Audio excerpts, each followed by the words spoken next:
헬레니즘 철학과 바울 기독교의 비교, 플라톤적 이원론과 스토아적 자유의 정치철학적 문제를 중심으로 이 연구는 바울 기독교가 어떻게 플라톤적 이원론과 스토아의 결정론의 철학적 문제들을 다루고 있는지 탐구하는 방식으로 헬레니즘의 철학사의 관점에서 헬라 철학과 바울 기독교를 비교하는 글이다. 특히 이 글은 바울의 기독교가 헬라 철학과 유사성이 많다고 하는 스타워스의 창의적 논지를 전제로 평등과 자유를 조화시키는 사회적 정의의 정치적 철학적 문제들을 헬레니즘의 철학사의 관점에서 재기술하는 데 중점을 두었다. 무엇보다 이 연구는 자유와 결정론에 관한 스토아 철학의 고전적인 철학적 문제의 본질을 부와 권력의 분배의 정치철학적 문제와 연관시켜서 고찰하게 될 것이다. 특히 이 연구는 바울이 고린도 교회에서 종교적 분파를 야기시켰던 성윤리와 노예 소유의 신학적 쟁점에 관한 본문, 고전 6에서 7장, 과스토아 철학과 견유학파의 본문, 에픽테투스, 픽치터스, 위저작과 견유학자의 서신들을 치밀하게 비교함으로써 바울 기독교가 어떻게 플라토니즘적 이원론과 자유와 결정론의 스토아 철학적인 딜레마를 극복할 수 있는 원시의 기독교의 도덕적, 윤리적 원칙 제시하게 되었는지 고찰하게 될 것이다. 결국 이러한 비교를 통해 나타나는 바울의 신학적 주장의 독창성은 고린도전서의 6에서 7장의 본문이 사회적 평등의 새로운 신학적 비전과 윤리적 원칙을 제공할 뿐만 아니라 플라톤적 이원론에 기초한 로마 제국의 위계주의적 정치 이데올로기와 스토아의 개인주의적 자유에 기초한 제국주의적 윤리를 근원적으로 변혁시킬 수 있는 정치철학, 신학적 비전까지도 제안하고 있다는 것이다. 의영의 긴급진단 이원론적 사고에서 벗어나라. 장창수 목사 밑줄 총회선교사, 러시아. 이원론과 그 사고 방식이 지금까지 인류 사회와 문화를 지배하고 있다. 이원론에는 두 가지가 있다. 하나는 우주론적인 이원론, 코스모라지컬 듀얼즘으로 본질적으로 대등한 힘을 갖고 있으면서도 갈등 관계에 놓여있는 서로 적대적인 두 신, 즉 선한 신과 악한 신이 우주에 함께 존재한다는 주장이다. 다른 하나는 형이상학적인 이원론, 메타피시컬 듀얼즘으로 천상적, 인영혼과 물질적, 인육체라는 전혀 양립할 수 없는 두 가지 본질이 인간 안에 함께 존재한다는 주장이다. 전자는 종교적 인 이원론으로, 후자는 윤리적 인 이원론으로 각각 발전했다. 이원론은 비성경적인 사상이다. 이 점을 사도 바울은 분명하게 지적하고 있다. 이는 만물이 주에게서 나오고 주로 말미암고 주에게로 돌아감이라. 영광이 그에게 쎄쎄 있으리로다. 아멘. 롬 11시 36분. 이런 점에서 이원론이 어떻게 기독교 교회에 영향을 미쳤는지 살필 필요가 있다. 이를 구체적으로 알아내야 기독교 교회는 신자들로 하여금 문자 그대로 성경의 원리대로 신앙의 삶, 즉 성화를 효과적으로 도울 수 있기 때문이다. 1. 이원론을 말하는 성경은 하나님이 천지와 그 가운데 만물들을 창조했다고 기록한다. 창 1대1, 느 9대6. 다시 말해 이 우주의 창조주 하나님만이 유일무이 한 최고의 존재임을 성경은 말한다.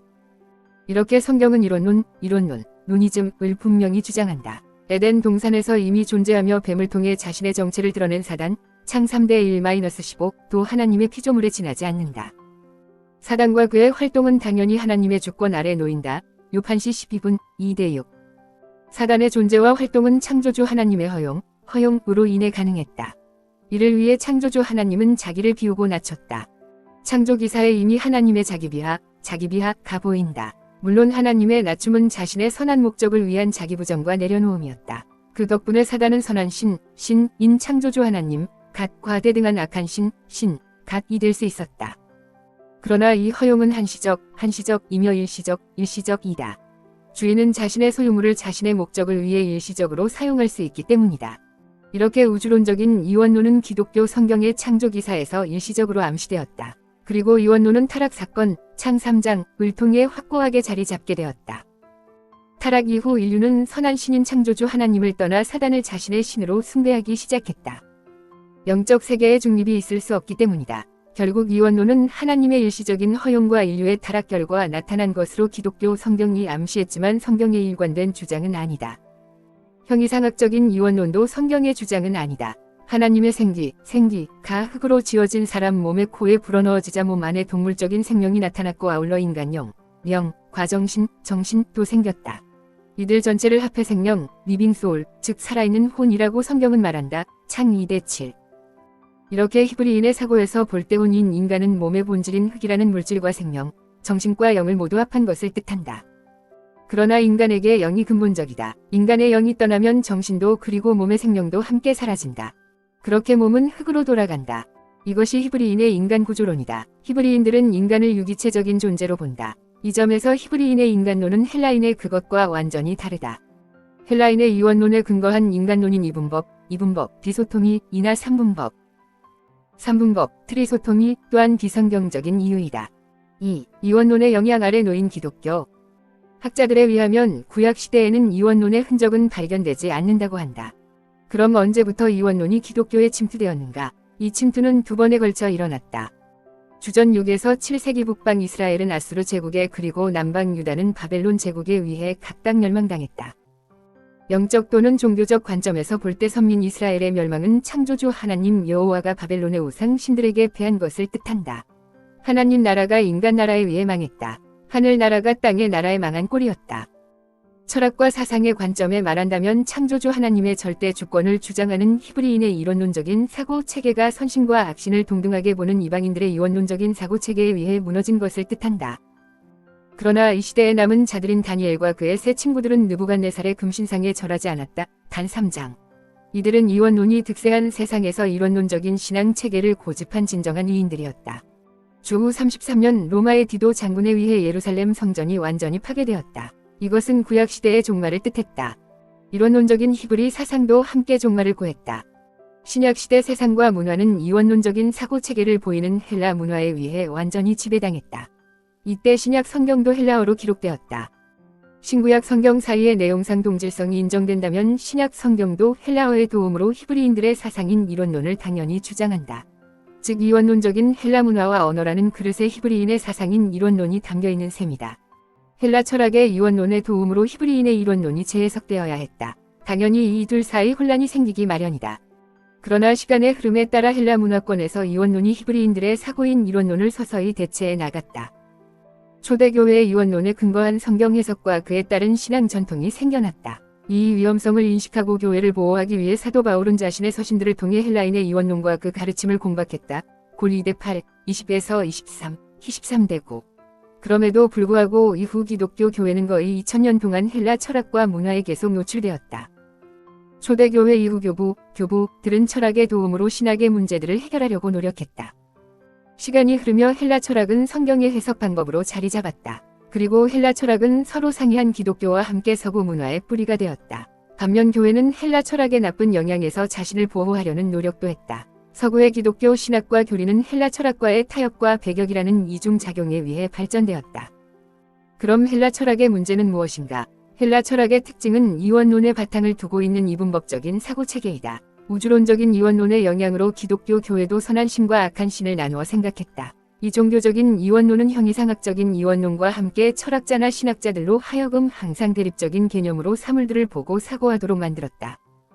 다시 말해 헬라인들은 히브리인들과 달리 이론론적인 구조 아래 사물들을 통합적으로 보지 못했다. 이들은 사물들을 쪼개 나누어 생각하기를 좋아했다. 이 우주와 세상은 선한 신과 악한 신에 의해 나누어지며 이에 따라 세상과 사람들도 윤리적으로 선과 악으로 나누어지고 사람 안에서도 이런 분리 현상이 일어난다고 보았다. 이 사고 덕분에 헬라인들은 사물들을 더 자세히 연구할 수 있었다. 그러나 통합적인 진리를 배울 수 없었다. 이 당시 철학자나 신학자는 이를 전혀 깨닫지 못했다. 그 원인은 어디에 있는가? 헬라인의 이원론은 논리적으로만 가능한 주장으로 실제로 히브리인의 사고인 이론론에 따라 우주와 세상이 운행됨을 이들은 전혀 알지 못한 데 있다. 즉 이들은 논리적인 이원론을 역사적인 것이라 믿고 이론론적인 우주와 세상을 억지로 또는 인위적으로 나누기를 좋아했다. 이렇게 이원론은 이분법적인 사고방식을 제공했다. 이원론에는 장점도 있다. 이원론은 대립적인 것들이 무엇임을 알게 함으로 사물을 더 잘 설명해준다. 사물들에서 서로 다른 것들을 발견하여 연구함으로 사물들의 양면을 알 수 있다. 그리고 이들은 이 양면을 대립시킨다. 이 둘 사이 치열한 논쟁이 벌어진다. 이 덕분에 논리적으로 사물을 더 잘 연구할 수 있다. 이것이 지금까지 서구의 철학계와 과학계의 연구 방법이었다. 이것이 이들 학문 방법의 패러다임이었다. 예컨대 헬라인들의 대화법이며 헤겔이 주장한 변증법, 디알렉틱 이 일을 잘 증명한다. 그러나 이 장점은 곧단점이기도 하다. 헬라 철학은 기독교 성경이 주장하는 이론론적인 우주관과 세계관 그리고 역사관을 버렸다. 그 결과 사물들을 통합적으로 또는 통전적으로 이해하도록 돕는 연구 방법을 잃었다. 이 철학은 분리분석만 좋아하기 때문이다. 이 잘못은 역사적인 것을 논리적인 것으로 착각한 결과였다. 즉 역사적인 현상들은 논리적으로 나눌 수 있지만 실제로 나누어질 수 없는 것임을 이들은 잊었다. 이런 철학적인 실수와 잘못은 그대로 기독교 교회에 두 가지 나쁜 영향을 주었다. 첫 영향 때문에 신학자들은 성경 전체를 주제, 테마라는 작은 부분들로 나누어 논리적으로 해석하게 했다. 조직신학이 이를 잘 증명한다. 신론, 시얼러지, 인간론, 앤스로폴로지, 기독론, 크리스톨러지, 구원론, 소테레올러지, 교회론, 에클시올러지, 그리고 종말론, 에스카톨러지이라는 6가지 강론들로 나뉘어 성경은 오랫동안 연구되었다. 그러나 이들 강론들은 한 성경에 모두 함께 기록된다. 이들이 함께 섞여 한 사건에 기록되기도 한다. 예컨대 창조기사, 창일기에서 2장는 이들 강론들을 모두 함께 말해준다. 그러나 조직신학은 창조기사를 소주제별로 나누어 연구한다. 그 결과 창조기사가 말하고자 하는 신학적인 주제를 놓친다. 이런 단점은 성경에 기록된 사건들 사이 어떤 논리적인 연결성이 있는가를 연구할 때도 똑같이 드러난다. 극히 논리적인 조직신학은 성경을 통합적으로 해석할 줄 몰랐다. 그러나 통합된 해석이 바로 성경 저자인 하나님이 말하고자 하는 바이다. 이 결과는 논리성을 위해 역사성을 쉽게 무시하는 이 원론 자체가 갖는 문제 때문에 발생한다. 이런 잘못은 강론 안에서도 발견된다. 예컨대 교회론에서 교회를 이렇게 나눈다. 승리한 교회와 전투 중인 교회, 불가시적 교회와 가시적 교회 그리고 보편적 교회와 지역교회 등등이다. 이들 짝들은 논리적으로 나눌 수 있지만 실제로 나눌 수 없다. 이들은 동전의 양면과 같기 때문이다. 그리고 구원의 서정, 오더 오브 살베이션, 은신자의 구원을 9단계로 나누어 논리적으로 설명한다. 이 논리에 의하면 칭의, 저스티피케이션, 다음 성화, 상티피케이션가 온다. 그러나 실제 신앙의 삶에서 칭의와 성화는 절대로 구분되지 않는다. 칭의는 성화의 출발점이며 성화는 칭의 결과이기 때문이다. 그러므로 칭의와 성화 사이 관계에 대한 심각한 논쟁은 논리성과 역사성 문제를 기독교 교회가 잘 이해하지 못한 결과이다. 둘째 영향 때문에 신학자들은 서로 대립하는 두 개념의 도움으로 성경을 연구했다. 헬라 철학처럼 이들은 선한 이영계, 명계를 그러나 악한 신이 물질계를 주관한다고 생각했다. 이 때문에 이들은 신구약을 대립시켰다. 구약은 저급한 물질 세계를 창조한 하나님을 말하지만 신약은 이 저급한 세상으로부터 구원을 말하는 하나님을 말한다고 이들은 주장했다. 창조기사가 가진 신학적인 가르침들이 충분히 개발되지 못한 이유도 여기에 있다. 타락 이후 구원에만 교회가 관심을 두었기 때문이다. 그러나 창조신학, 창조의 영성은 구원론, 구속의 영성, 위내용과 방향을 제공하기 때문에 아주 중요하다. 선한 신과 악한 신 사이 대립과 투쟁은 이 지상에서 벌어지는 민족과 사람 사이 성전, 훌리와 위 정당성을 확립해 주었다. 영과 육 사이, 선민과 이방인 사이, 위인과 죄인 사이, 선과 악 사이, 복음과 율법 사이, 교회와 정부 사이, 믿음과 행함 사이, 은혜와 저주 사이, 생명과 사망 사이 그리고 교회 안과 밖 등등 대립 구조의 도움으로 이들은 성경을 해석하고자 했다. 바로 이런 이분법적 사고 방식 때문에 교회와 인류 사회는 쉽게 분열되었다. 신자들을 비롯한 사람들은 둘 중 어느 한쪽을 선택한 후 다른 쪽을 무시하거나 멸시하거나 버려야 한다. 이 때문에 사상과 가치관 그리고 사람들의 공동체의 구조적인 갈등이 생긴다. 예컨대 신자들은 이방인들이나 불신자들을 무조건 미워할 수 있다. 그러나 하나님은 죄인인 이방인들도 사랑했다. 성전, 위정당성 때문에 교회도 사람을 쉽게 상해하거나 죽일 수 있다. 중세교회의 종교재판과 십자군 운동이 이를 잘 증명한다. 경직된 율법주의나 자유분방한 율법회기론도 사실 이원론적인 사고의 결과물이다. 마찬가지로 쾌락주의나 금욕주의도 모두 이원론의 산출물이다. 사람들은 행복과 성공과 형통은 긍정적으로 보지만 불행과 실패와 고난과 환난을 부정적으로 본다. 이것도 이분법적 사고의 결과이다. 이에 따르면 사망이나 질병이 하나님의 은총과 생명에 이르는 관문임을 모른다. 이원론적인 사고가 기독교 교회의 기복주의 신앙을 싹트게 만들었다. 이렇게 이원론과 그에서 나온 이분법적인 사고는 장점에도 불구하고 통합적인 사고를 못하도록 막는다. 이것은 사단의 전략이다. 하나님의 이론론적인 세계를 분열시켜 자신의 유익을 챙기는 것이 사단의 전략이기 때문이다. 이 점에서 이원론은 비성경적인 사고이다. 그러나 기독교 교회는 이를 인식하지 못한 채 오랜 동안 이원론의 포로 아래 놓였다. 이를 신약교회의 신바벨론 포로기라고 우린 명명할 수 있다. 3. 이원론으로 돌아가야 할 기독교. 하나님은 사단의 존재와 활동을 통해 이원론이 인류 사회의 지배적인 사상이 되도록 잠시 허용했다. 인류 사회와 기독교 교회를 시험하기 위함이었다. 아담의 타락 이전 사단의 존재와 활동, 창 3장을 허용한 목적이 시험이었듯이 말이다.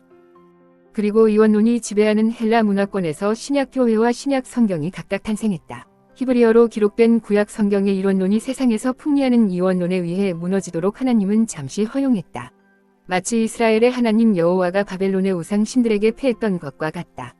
그 당시 느부갓네살의 금신상이 창조주 하나님 여호와 하나님보다 더 우세하게 보였다. 그러나 이때 다니엘과 그의 세 친구들은 금신상에 절하지 않았다. 단 3장. 마찬가지로 신약교회는 이원론에 굴복하지 말고 이원론을 고집했어야 했다. 그러나 기독교 교회는 거의 2000년 동안 이원론의 포로가 되었다. 예수님의 재림 사건은 신약교회의 오랜 포로기를 끝낼 것이다. 그때 이원론이 다시 승리할 것이다. 이 승리는 영원할 것이다. 이 승리를 믿고 확신하며 다니엘과 그의 세 친구들처럼 신약 성도들은 이원론에 바탕한 신앙고백적인 삶을 재림 전까지 살아야 한다. 여기서 기독교 성경의 이원론을 다시 살펴야 한다. 구약시대 다윗은 이런 고백으로 하나님을 찬양했다. 여호와여, 광대하심과 권능과 영광과 이김과 위엄이 다 주께 속하였사오니 천지에 있는 것이 다 주의 것이로소이다. 여호와여, 주권도 주께 속하였사오니 주는 높으사 만유의 머리심이니이다. 대상 29-11. 다윗은 하나님의 절대적인 주권을 만유의 머리라는 간단한 표현으로 잘 설명한다. 여기 만유는 하나님이 창조한 모든 피조물들을 뜻한다. 머리라는 단어는 몸을 전제한다. 머리와 몸의 관계는 종속적이다. 몸은 머리의 통제 아래 머리를 위해 존재하고 일한다. 만유로 지칭된 하나님의 모든 피조물들은 바로 이 몸을 구성하는 지체들이다. 몸의 지체들은 서로 유기적인 관계를 갖는다. 이들 지체들은 서로 독립적으로 존재하지도 그리고 활동하지도 못한다. 그렇다면 하나님의 모든 피조물들은 사람의 몸과 같이 하나의 큰 유기체적인 구조, 오가닉 시스템을 이룬다. 그 안에 사단도 포함된다. 악인들도 이인들과 함께 포함된다. 선민과 이방인들이 함께 존재한다. 교회와 정부도 함께 위치한다. 즉 이원론에서 서로 대립적으로 본 것들이 이 시스템 안에서는 전혀 대립적이지 않고 서로 돕는다. 이들은 이 구조 안에서 머리인 하나님의 뜻과 작정과 목적 또는 위지에 따라 존재하고 활동한다. 이들은 만유의 머리인 하나님의 선한 목적에 따라 맡겨진 직분을 각자 나름대로 수행하고 있다. 그렇다면 이원론적 관점에서 부정적으로 해석된 모든 것들은 이원론적 관점에서 긍정적일 수 있다. 성공과 실패도 하나님의 선한 목적에 따라 성도의 유익을 위해 발생하기 때문이다. 롬 8시 28분. 이원론적인 사고에 따르면 교회와 정부는 전혀 대립되지 않고 오히려 자신의 영역에서 하나님의 목적을 위해 각각 일한다. 그렇다면 이들은 서로 존중하며 하나님의 일을 잘 수행하도록 서로 도와야 한다. 즉 서로 넘보지 말고 가진 직분에 충실해야 한다. 칼빈주의자들은 이를 영역주권 사상이라고 부른다. 그렇다면 로마의 가이사는 하나님의 대적이 아니라 하나님을 위해 일하는 종에 지나지 않는다는 해석이 맞다. 마 22시 21분. 이원론의 세계에서 대립적인 것들은 이원론의 세계에서 하나도 대립되지 않는다. 종국적으로 선과 악 그리고 하나님과 사단도 마찬가지이다. 하나님의 주권 아래 사단과 악이 통제되기 때문이다. 사단은 자신이 맡은 역할에 따라 교회를 대적하고 해치려 한다. 그러나 사실 사단은 교회의 유익을 위해 일할 뿐이다. 이 때문에 교회는 사단과 악과 싸워 이기려 노력하여야 하지만 사단이나 악에게 이용당하는 사람을 절대로 미워하지 않는다. 결론. 하나님의 절대적인 주권을 고려하는 이론론적인 사고만이 당연히 우주와 세계 그리고 사물들을 통합적으로, 전체적으로, 유기적으로 그리고 통일적으로 보도록 돕는다. 이 점에서 이론론은 이원론과 완전히 다르다. 이론론이 성경적인 이유이다. 최근 과학계의 통합의 바람이 불고 있다.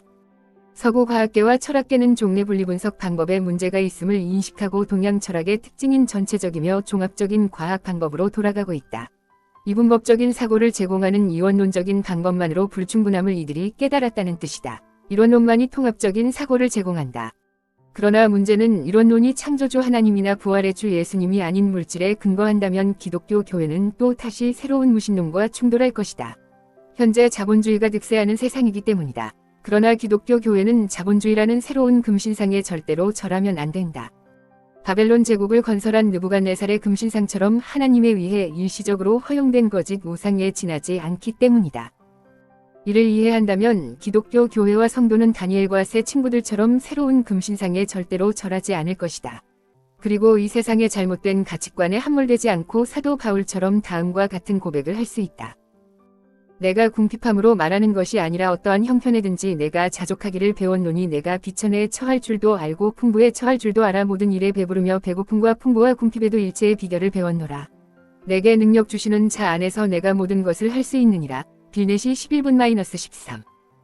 바울은 이론론이 주는 진정한 자유를 알고 느끼며 누렸던 사도였다. 성공과 실패 그리고 행복과 불행은 하나님의 선한 뜻에 따라 하나님 자신과 교회의 유익을 위해 성도의 개인 삶에 얼마든지 발생한다.